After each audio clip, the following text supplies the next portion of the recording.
ఇక్కడ ఈ ప్రాంతంలో ఈ ఓనర్స్ హాస్పిటల్కి సంబంధించి ఈ టెక్నాలజీని లాంచ్ చేయడం, దానికి మీరు వైద్యునిగా పర్యవేక్షించడం ఎట్లా అనిపిస్తుంది?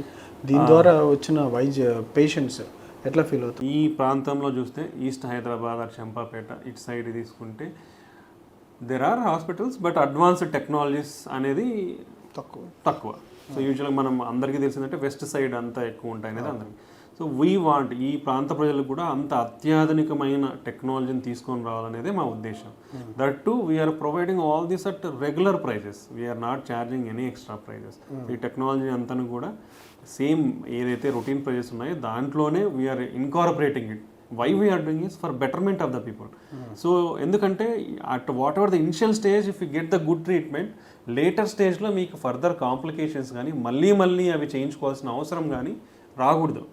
That's the way technology is helping us. So మనం ఆ ఉద్దేశంతో ఈ టెక్నాలజీని అంతా ఇటు సైడ్ తీసుకొస్తున్నాము. అది డెఫినెట్లీ ప్రజలందరికీ కూడా ఉపయోగపడుతుంది, ఇటు సైడ్ ఉన్న ప్రాంత ప్రజలందరికీ కూడా ఉపయోగపడుతుంది. So we bought still more few technologies మనం తెస్తున్నాము. Already it's there in our labs.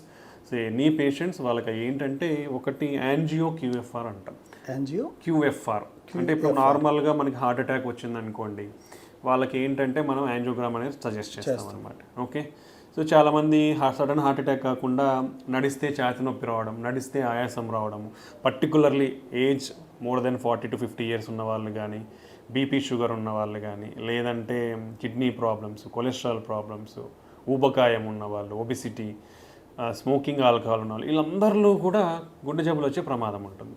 వీళ్ళందరికీ నడిస్తే ఆయాసం రావడము, లేదంటే నడిస్తే ఛాతీ నొప్పి రావడము, అలసట ఉండడము, ఇవన్నీ హార్ట్ అటాక్ యొక్క సైన్స్ అండ్ సిమ్టమ్స్ అనమాట. ఓకే, సో ఇలాంటి వాళ్ళలో మనం యూజువల్గా ఏంటంటే ఈసీజీ స్కాన్, ట్రెడ్మిల్ చేస్తాం, వాళ్ళకి అవసరం ఉంటే యాంజియోగ్రామ్ సజెస్ట్ చేస్తాం. యాంజియోగ్రామ్ అనేది డెఫినెటివ్ టెస్ట్ మనకి. సో ఏంటంటే బ్లాక్స్ ఉన్నాయా లేదా, కానీ ఇక్కడ ఒకటి ఉంది, బ్లాక్స్ ఉన్నాయా దానికంటే అది ఎంత సిగ్నిఫికెంట్ బ్లాక్స్ ఉన్నాయో చాలా ఇంపార్టెంట్.